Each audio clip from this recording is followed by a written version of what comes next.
Ada yang viral, hilangnya duit di bank. Bukan karena babi ngepet ya.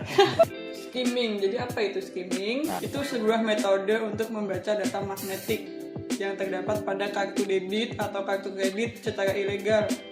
Ya, kalau ya intinya itu kan sebenarnya bagaimana mereka memanipulasi nasabah itu untuk memberikan data-data. Kadang-kadang kan ada yang menyadarinya tapi sudah terlalu lama, sudah jangka waktunya sudah cukup, misalnya baru Sadar aku nanti kuning atau aku hilang nih.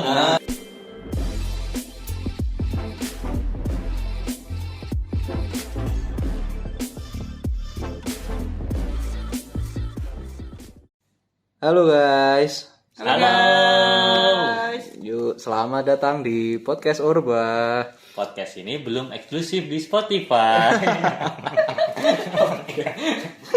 Radit kayaknya efek pulang dari kantor ya. Iya. Kalau kita kan WFH nih. Iya. Dia kayaknya udah kena Iya, polusi. polusi banyak sih, macet. Tahu Jakarta macet, udah besoknya libur kan.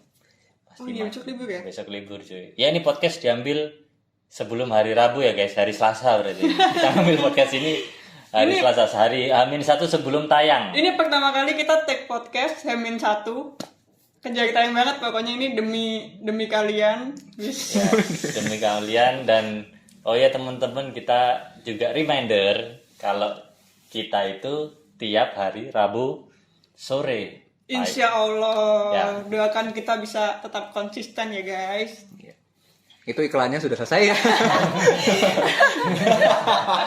Jadi Ya, jadi kenapa ya? Jadi kenapa kita bela-belain banget nih pulang kantor H-1 kita rekaman tuh apa Ya, yang ini aku penting masih banyak debu-debu jalanan nih aku buka gini. karena ini kita sebenarnya ngejar ini sih, kayak ada yang rame kan, kita jadi kayak wah kayaknya harus segera di podcast ini gitu. Mantap. Ya udah, sebenarnya aku kemarin juga udah share sih, kayak bikin story gitu, ini perlu dibahas apa enggak gitu kan. Dan ternyata memang banyak yang mau dibahas gitu. Ya karena mereka teman-teman aku sih, mereka suportif ya kayaknya. Gak enak aja sama aku gitu, masa milih enggak gitu kan. Kalau misalnya mereka nggak mau membahas, Ya gak usah dibahas, kagak usah take aja sekarang. Skip dulu. Iya, kita bela-bela ini buat temen-temen, buat temen-temen yang pengen tahu sih tentang topik ini gitu. Jadi apa topiknya? Apa sih topiknya? Apa? ada yang viral di media sosial. Terutama- Ini ngomongin bank nih, karena kita kan orang bank, podcast Orba kan orang bank. Tentang hilangnya duit di bank. Bukan karena babi ngepet ya, bukan karena babi ngepet, tapi duit nasabah itu ada yang hilang. Nggak cuma satu kasus, beberapa kasus ternyata kayaknya lagi trending deh. Duit nasabah itu hilang, ada yang mulai berapa juta sampai ratusan juta. Gitu, dan motifnya beda-beda gitu. Nah, terus kita ngumpul di sini untuk membahas itu. Dan sebenarnya disclaimer juga ya teman-teman ya. Jadi kita ini orang bank gitu kan. Cuman pertama kita nggak memihak pihak bank ataupun memihak Nasabahnya. nasabah ataupun pihak-pihak lain terkait, termasuk netizen dan segala macam gitu. Ya. Terus ya kita di sini berusaha berbagi informasi sebenarnya, karena podcast ini juga dibuatkan untuk berbagi informasi, berbagi apa yang kita sudah terima, kita sudah pelajarin, buat teman-teman juga yang mungkin masih awam nih perbankan itu ada apa aja sih, termasuk ya di modus-modus kejahatan dalam perbankan ini apa gitu ya, kita coba sharing gitu. Dan kalau memang ada teman-teman yang punya masukan habis dengerin ini, misalkan punya mau ada yang di-sharingkan lagi atau mau ada yang dikonfirmasi kepada kami, silakan gitu, silakan hubungi ke IG kami. ya IG, ada IG podcast Orba, ataupun ke bukan channel ya, apa ya, akun-akun pribadi kita kayak gitu. Buat yang tahu akun pribadi aja ya. Ya kayak gitu.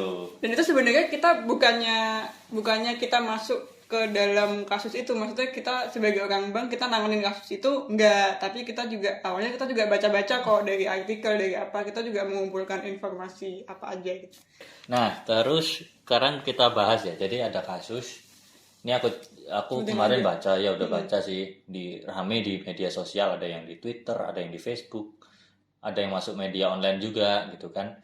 Itu ada nasabah yang kehilangan duitnya di bank waktu dia mau ambil ATM. Ya hilang tuh duitnya ratusan juta waktu itu. Nah, tentu kan dia akhirnya lapor ke mana, ke banknya gitu kan, ke salah satu cabang, terus kemudian ternyata ditanggapi oleh banknya gitu. Nah, mungkin karena kurang puas akhirnya akhirnya dimuat lah di media sosial kayak gitu kan. Nah, jadi ada kalau ini jadi dia istilahnya dia mau ke ATM terus tiba-tiba lihat saldonya kosong tuh. Terus dia ke cabang lapor, dan dari pihak banknya memberikan statement bahwa oh ini kartunya ditukar dan transaksinya sah. Yang waktu dia merasa duitnya hilang itu kemana duitnya, kan ditelusuri itu pasti ada bukti-bukti transaksi baik berupa rekening koran ataupun bukti lain, sah nih transaksinya menggunakan kartu dan PIN kayak gitu. Nah, kenapa kok bisa sah padahal orangnya nggak merasa bahwa kartunya masih ada di dia gitu kan, kartunya dia gitu. Nah, usut punya usut ternyata memang menurut pihak banknya kartunya ditukar nih gitu kan. Dan menurut keterangan juga bahwa ada orang lain saat itu yang waktu dia nasabah di ATM, ada orang lain tuh yang bersama dengan nasabah ngambil duit itu, mau ngambil duit itu. Nah, mungkin di situ terjadi praktek skimming. Skimming, jadi apa itu skimming? Nah, skimming itu apa? Tolong dibuka contekannya. Tolong dibuka. Kayak mau ujian gitu ya. Bukan contekan dulu ya. Jadi ini biar lurus, ada penjelasan yang memang betul. Penjelasan yang memang lurus gitu, Mas. Bukan penjelasan yang apa ya? Penjelasan yang ya memang baku gitu di Google dijelasin juga. Jadi kalau misalnya teman-teman baca ya, search aja skimming adalah gitu.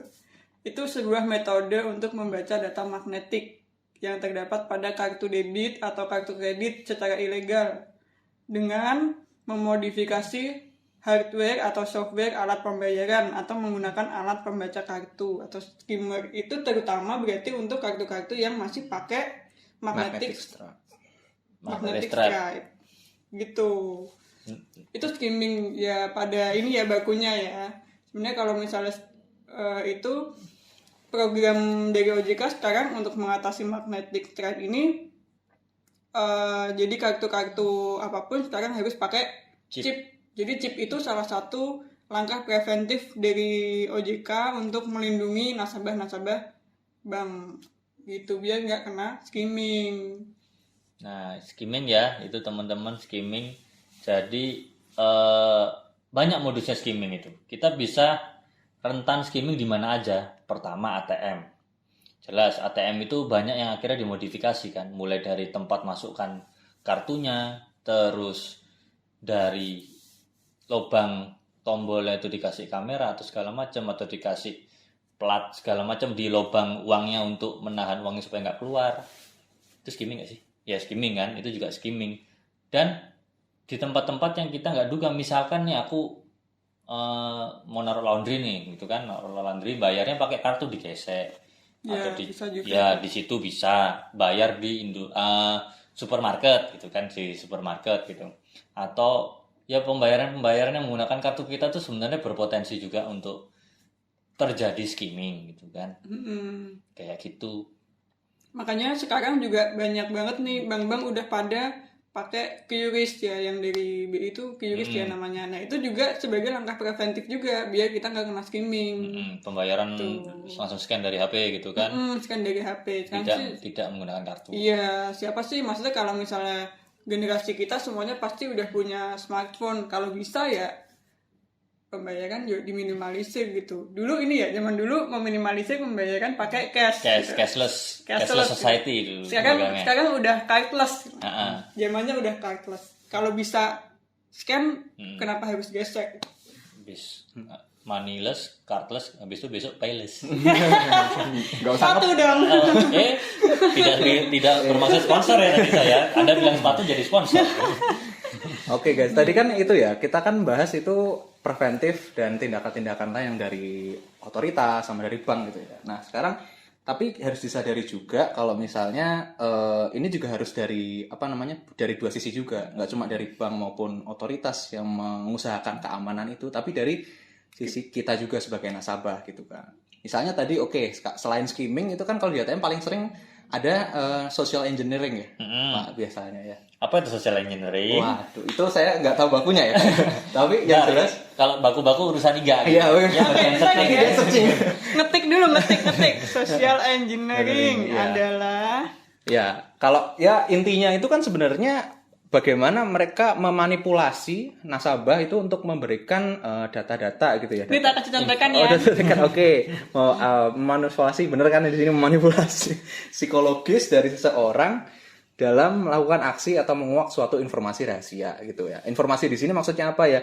Informasinya data nasabah gitu kan, kemudian PIN, terus apa ya? Informasi-informasi yang misalnya mungkin ketika mereka melakukan transaksi ditanyakan apa, misalnya tanggal lahir atau mungkin nama ibu kandung gitu ya.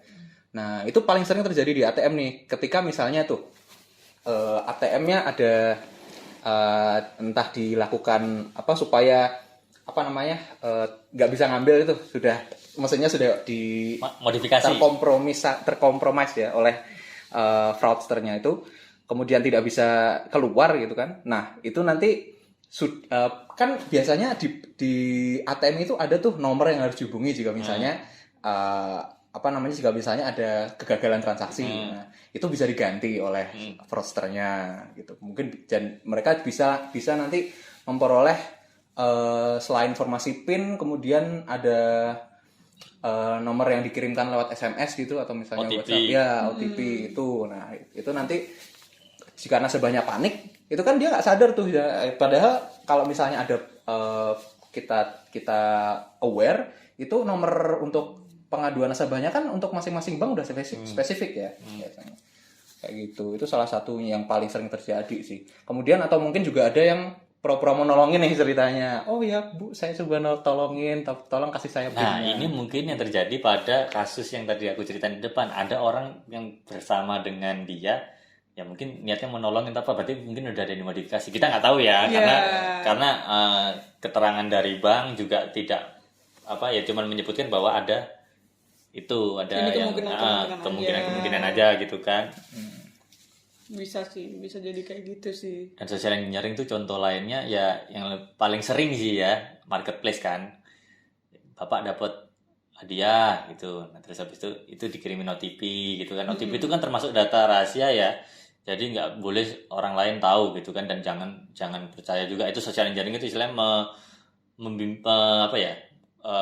penipu tadi membimbing kita supaya menyebutkan informasi pribadi sehingga menggali ya itu tadi, mendapatkan informasi pribadi untuk membuka rekening dan segala macam. Jadi aku jarang banget ngambil duit di ATM di antah berantah, maksudnya di sebuah taman itu ada unit ATM, cuma ATM salah satu bank gitu. Aku jarang banget tuh ngambil di situ.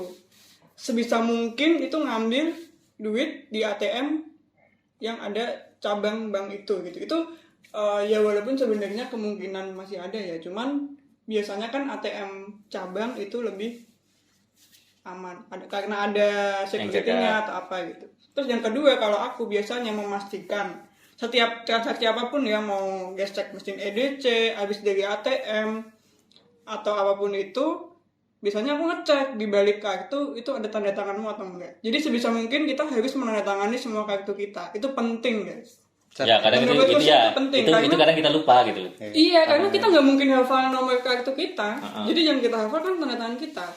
Sebenarnya ada lagi sih yang bisa dihafal tuh CVV kartu kan. Cuman kita tiap kartu juga beda-beda. Kalau kita punya banyak kartu. Nah, ya kalau kartunya banyak gimana? Makanya ditandatanganin aja.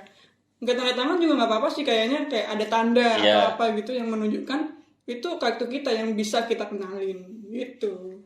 Kalau aku sih gitu sih. Kalau aku ya, ATM itu selalu aku periksa, guys. Nah, Maksudnya ini ATM sakit apa? ATM sakit apa diperiksa? ini dia ngelamatnya nggak ketawa dulu ya, udah jago. Pinter kalau. Terus enggak gini, jadi kita kalau misalnya itu masukin kan skimming tadi ya dibahasnya. Nah, kalau dari awal itu kalau misal punya kartu ATM, itu aku ngelihat ketika masukin itu congornya itu ada perbedaan nggak sama ATM biasa gitu? Lebih gede sedikit mungkin atau kayak gimana gitu kan? Nah kalau misalnya iya ada alat yang terpasang gitu kan, itu kemungkinan besar itu memang alat fraudsternya untuk membaca data gitu kan. Nah, yang ketika dulu kita masih pakai magnetic stripe gitu ya. Atau mungkin tadi yang di Radit bilang juga tuh ada kamera kecil yang ditempatkan di atas keypad ATM gitu ya untuk melihat PIN kita. Nah, aku juga seringnya sebelum itu juga ngecek tuh. Aku swipe lah pakai tangan gitu ya. Ada nggak kira-kira yang sesuatu yang ganjil menempel di sini gitu kan. Nah, salah satu. Kemudian mungkin aku lihat juga itu ATM di belakangnya ATM itu ada yang nempel nggak sih? Mungkin ada alat-alat apa gitu yang keluar atau mungkin ada apa namanya pengamannya yang sudah dibuka atau Ya itu ada gimana kadang-kadang alat-alat untuk recording itu ada lah. Itu apa sih namanya? Banyak sih itu juga kasus kayak gitu. Kasusnya masih banyak tuh di retail ya, kayaknya kita masih sering menjumpai. Nah itu salah satunya ya, maksudnya yang untuk mencegah dari sisi kitanya juga gitu ya. Kamu gimana, Dit? Ada tips pribadi nggak yang kamu lakukan biasanya? Kalau aku udah kalian jelasin semua ya sebenarnya ya teman-teman ya gitu kan. Iya, Jadi banyak habis tips bahan. Sebenarnya ya jadi kalau aku melengkapi apa yang dikatakan oleh Bapak Rian ini, meluangkan waktu untuk ngecek ATM itu penting sebenarnya. Sebelum transaksi itu juga penting. Gitu. Luangkan waktu lah 10 detik atau bodo amat yang belakang ngantri selama aman itu kan. Tahu juga kalau nggak aman mereka yang di belakang juga berterima kasih kan dengan kamu ngecek itu. Oh ternyata ini jangan dipakai gitu kan bisa. Nah itu kayak gitu. Terus kalau aku preventifnya adalah supaya aku tidak kehilangan dana. Ku taruh uang-uangku itu tidak dalam satu tabungan yang sama gitu. Jadi gini teman-teman, sekarang ini kan udah canggih ya, ada mobile banking ya kan, bank-bank itu juga ngeluarin mobile banking dan di beberapa mobile banking tuh ada bisa ngatur limit sendiri kok. Maksudnya bisa tarik tunai berapa juta, transfer berapa juta, nah, itu bisa diatur di mobile bankingnya. Kita secara mandiri ngatur, nggak perlu ke cabang ya kayak gitu. Kadang bisa itu kayak gitu. Bisa, Jadi dari kita juga secure loh. Dari kita juga merasa aku siap rugi berapa sih? Kalau aku mikir aku tuh siap rugi berapa sih? Kayak gitu loh. Jadi aku bisa ngatur di situ. Nah, makanya aku kadang aku atur sendiri kayak gitu. Terus sama aku tidak menempatkan danaku di satu tabungan. Kalau memang itu dana untuk dana simpanan ya, untuk investasi atau untuk apa, aku taruh di misalkan rekening bank lain atau di bank yang sama tapi jenis tabungannya beda, bisa deposito, bisa mungkin ke reksadana atau kemana. Jadi aku lebih merasa aman gitu kan. Kalau misalkan ada nih ya amit-amit ada fraudster gitu kan, lossku nggak banyak gitu. Dan aku udah memperkirakan lah ya ini uang ya jangan sampai hilang, cuman mungkin kalau misalkan ada kerugian kira-kira segini. Itu bukan ngajarin teman-teman berpikir pesimis ya, cuman itu lebih menjaga diri sendiri sih, kayak gitu sih. Apalagi kalau uang-uang yang bukan untuk kebutuhan kita sehari-hari gitu, yang kira-kira di jangka pendek ini kita nggak butuh uang sebanyak itu, ya udah mending kalau mau cuan ya diinvestasikan, kalau mau cuman aman ya deposito juga bisa. Deposito kayak gitu. Ya, jadi ingat quote-nya Warren Buffett. Buset. Don't put all your egg in one basket ya. Mantap. Itu sebenarnya kan itu quote untuk mau minimalisir loss ketika investasi ya sebenarnya. Tapi itu juga sepertinya juga berlaku di sini nih, seperti yang Radit jelaskan gitu ya. Nah kayak gitu. Dan terus terkait ini ya, misal nih amit-amit gitu, udah kejadian gitu. Yang harus kita lakukan apa sih? Kalau misalkan ada nih duit kita hilang, terutama menyangkut pihak bank gitu. Pertama, ya benar lapor ke pihak banknya, telepon call center dan segala macam, silahkan gitu.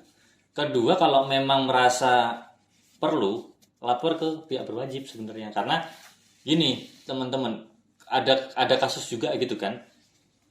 Biasa netizen udah nyari, oh ketemu ini kayaknya hilang di sini deh, di rekening orang ini gitu. Kenapa kok nggak bank menyebut ini orang mana? Nggak bisa, karena bank itu punya rahasia bank namanya gitu. Rahasia bank itu apa? Ini teman-teman aku kasih tahu ya. Rahasia bank itu apa? Nasabah dan simpanannya. Gitu. Kalau misalkan tadi berarti kan ditransfer ke rekening tabungan. Tabungan itu kan simpanan dari nasabah itu gitu kan, nggak bisa. Makanya apa? Minta ke pihak berwajib untuk mungkin membantu memfasilitasi mendapatkan informasi dari pihak banknya kayak gitu. Jadi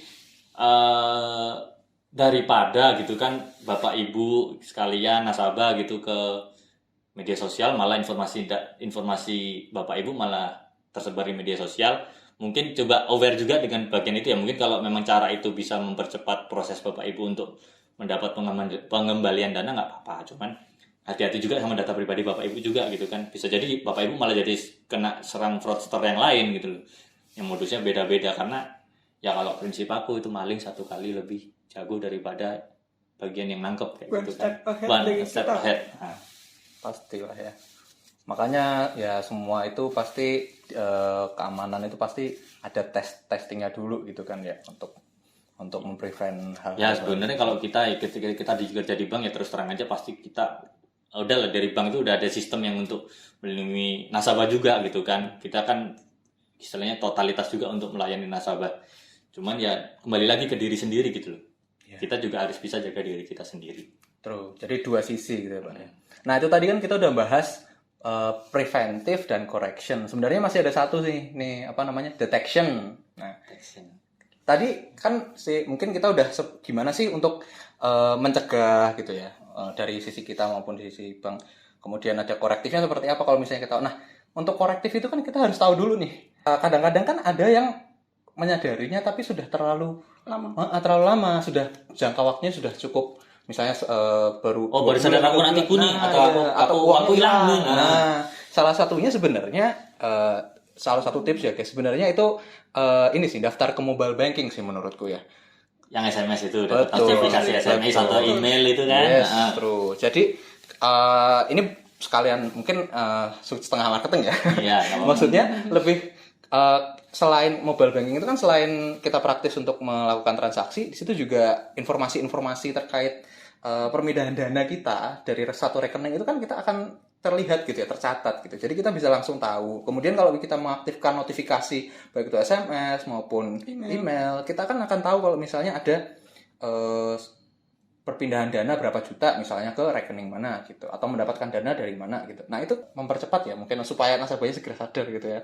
Detection segera, oh ini merasa ada yang ini nih, ada yang kecurangan gitu kan. nih. Nah, langsung kemudian lanjut ke tahap selanjutnya, yaitu correction ke pihak berwajib. Oke, mantap.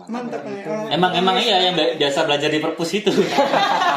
yang lebih rajin gitu, paham teori-teori gitu. Kalau mau tahu kenapa Rian dijuluki belanja di perpus, ada di episode kita Ada itu dulunya ya guys. guys. Oke. Aduh. Kita sebagai kaula muda harus harus sadar lah. Jadi bank pasti sudah menyiapkan sistem-sistem keamanan. Kalau misalnya kita menyimpan dana di situ dari awal, pastikan kita memang sudah yakin, udah percaya sama si banknya ini, udah baca syarat dan ketentuan yang berlaku. Jadi jangan cuman ditandatangani doang. Terus abis itu sering baca-baca juga. Ada kok di internet banyak banget contoh-contoh skimmingnya. Dan sebenarnya skimming itu kasus yang udah lama tapi nggak lama-lama banget ya. Pasti pas awal-awalnya ada kartu magnetic stripe itu bisa dibaca-baca di mana, di internet, di sosial media lain juga banyak. Jadi kita sebagai nasabah juga harus cerdas. Apalagi. Oke guys, terima kasih yang sudah mendengarkan.